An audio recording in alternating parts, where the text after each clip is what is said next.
Yo, what's going on guys, it's TK, and on today's video I'm bringing you all the bases for Clan Capital, an updated version of this, because as you guys requested a lot on the past videos, I'm going to bring you every single one, and they are going to be, some of them, anti-super miners, so run them and enjoy them. And without any further ado, let's dive in. First base, we got the Goblin Mine, and guys, what I really like to do about this base was to just spread out the major defenses. Like, let's say these goblin throwers, I really wanted to have them like a bit further from each other, so we have like protection from the ground attacks on a lot of aspects of the base. Now for the long range defenses, I really want to put them in a way that they can actually target everything that they should. Not, for example, put a long range defense here and you can see this side of the base, nothing is gonna go there, so it's being wasted. So I want to use more that I can, something like this one. Of course we have some mountains here, but still I'm getting the value of it from these aspects of the base and also this other side of the mountain. So that's how the Goblin Mine I look forward to, and I build it. And one thing is for sure is that there's a lot of train tracks, so you cannot close a lot of walls, which means you shouldn't really play with walls that much. Only thing you can do if you're building a Goblin Mine is to basically try your best to put double tall gaps between the defenses and the walls. Simple as that. Let's go on to the next space and see what it is. Up next, we got the Skeleton Park. Now this is going to be the anti-super miner, our first anti-super miner base, and as you can see we have a lot of early bombs, of course bomb towers and rocket artilleries with those giant cannons to just demolish everything early on. But if you look at the other side, this is where the attacker might think it's easier to start, because if you look at the scout view, we don't have that much thing on the scout view. Like, if you were attacking, would you prefer to dive into this area, which is also baited, or you would be like, okay, this area seems like a little less baited? So that's why we have this many Teslas and bombs and those of course reflectors right here. They can do a lot of damage with the help of log traps.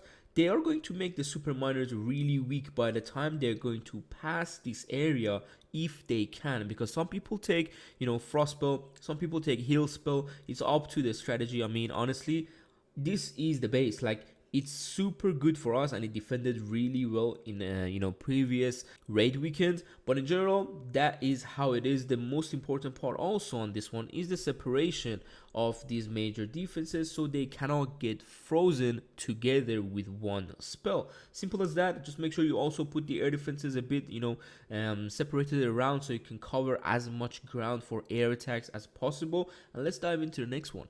We got the Golem Quarry, and guys, this is the design. Again, separation from major defenses so they don't get frozen together with one spell. One thing I like in Golem Quarry is the crushers. So you can put the crusher in areas which if they're spamming troops, they could go into them eventually.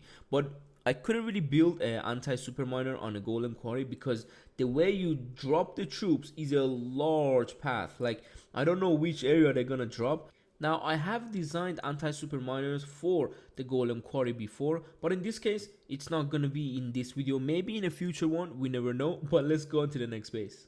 Up next, we have the Balloon Lagoon. Now, this one is going to be one of those anti-3-star design, because look at the way the crushers, the bomb towers, better say, yeah, it's a multi-cannon. I was going to say double cannon.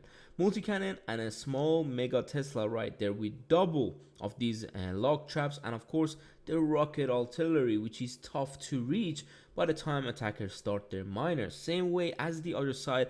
And for the back end, we also have rocket artilleries, and if you notice, I don't have anything here, so the miners don't go to it, because the miners can go under the river. So only places the miner will go is straight into crushers. That's why I have this design. Now this might get tripled with other strategies, easier of course, because it's not designed for that. But a lot of players in the raid weekend, they just don't care. They want to go in and get their attacks done with the same army they used to hit, and that is the super miners in this current meta. So that is basically for the base. Honestly, if you want to bait the super miner, this is how you can actually do it. But let's go on to the next one.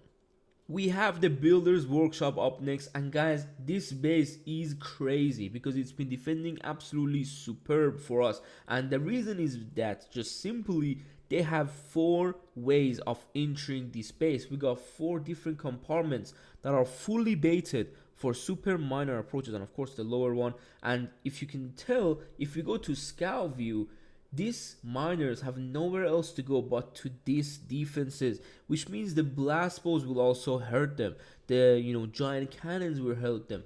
The mega Teslas, or well, the Teslas, I'm gonna say hidden mega Teslas, they will still hit them hard, and it's really hardcore. I'm telling you, with the lock traps and zap traps, giant bombs and crushers, these entrances are completely baited for super miners. Now other strategies also will struggle, but the super miners, no one could get this base down in 2 hits, and that's how a base should be in Clan Capital currently. So take this and enjoy it. Okay, let's go on to the next one. One thing with the Dragon Cliff was that I really wanted to make sure you get absolutely 0 value with the Frostbolt. So look at the way the major defenses and the Dragon Post are so far from each other. Guys, how many attacks do you think you have? Of course, I don't know, but you have 2 Frostbolt per attack. You cannot frost this and this, because look at how many more defenses and Dragon Post are going to be free. If you go to the second hit, you're going to maybe frost this dragon and this one, because your miners are already dead because you couldn't actually protect them that well. But at the same time, look at how many more defenses there are still left, and the base is huge. One thing also I kind of did is that the path for the miners is a bit tough, as you can tell. Like, they will go around some certain defenses or some certain buildings and reach them a bit later. Simple as that. And I mean, for Dragon Cliff, that is mostly what you should do. No rage value, no frostspell value, and you are good to go. So let's go on to the next one, which is going to be Wizard Valley. Now on Wizard Valley, guys, because we don't have that much splash damage defenses, it's a lot harder to defend super miners. So one thing I did was to make sure the base is actually compact.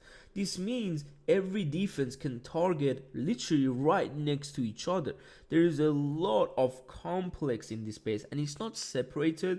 At the same time, if you take a closer look, I don't give the frostspell value to 2 major defenses, but they could, for example, frost the guard post, or of course the cannon post, whatever you want to call it. But at the end of the day, it's a lot harder to defend with a Wizard Valley than any other, of course, district. So hopefully this base will defend well for you. It did defend well for us. Not everyone is just, having super miners with the frost spell. Some people have it with the heal spell, which in this case, it can actually help us defend better. But with the frost spell, this base will not have that much of a chance of defending in 3 hits, but still, it's better than nothing. So let's go on to the Barbarian Camp, because that one is an interesting one. For the Barbarian Camp, I'm having this base, and this base, guys, is such an old version of this Barbarian Camp because I designed it way long ago, but it's still, to this day, it's defending like crazy, even with the frost value on the double major defense. Like, I cannot get over this, but this base has a lot of potential to defend in 3 or 4 or 5 or even 6 attacks, man. It's crazy how it works. But hopefully you like this one, because we have the giant posts in a really decent areas. They can actually keep the troops really long time out of the base or even inside the base. It's like basically having triple ice golem CC, and we have it 3 times in every aspect of this base to keep these troops in front of a lot of major damage. That's why I run this Barbarian Camp in this clan. But at the same time, I'm going to actually show you another Barbarian Camp, which is this one, and we also going to test this in the current raid weekend. I've built this new, and it's just anti-super minor, so other strategies could absolutely crush it. But if you take a closer look, we got the rocket artillery to the outside, the same one here as well, protected with the double tile walls. But look at the path for the miners. Whoever spams their miners, these guys are gonna keep going around that rocket artillery range and keep getting absolutely destroyed. But look at the way the entrance is also really hardcore baiting the super miners. We have the bombs, the bomb towers, double multi cannons, and also the giant cannon with Teslas. Same thing the other side. These areas are crazy how it can damage a super miner, because your super miners wouldn't even go past this giant cannon at the first attack. That's how simple it is. And if you separate them like a lot of people do, like two fingers, you know, just drop them both together, that is gonna be where you go for like a 6 attack kind of thing, because you cannot get past these areas. So I'm gonna have both of the links of the Barbarian Camp in the description. Make sure you copy both of them, because I think you could give them a try, and both of them are really good. So I didn't know which one to bring in the video, and I was like, hold on, maybe I can just give you the both, you know. But that's it for this. Let's go on to the capital peak. For the capital peak, this anti 3-star design that I designed it a long ago is still working amazingly, just because of the way you can still not frost two major defenses, and in general there's only maybe one major defense that you could frost with the other one, and it's not going to be worth it because the base is really wide open, and there's a lot of multi compartments around, so super miners having a hard time just keep moving through the compartment to compartment, when also there is some empty areas in some certain aspects of the base, which is going to make the super miners path around.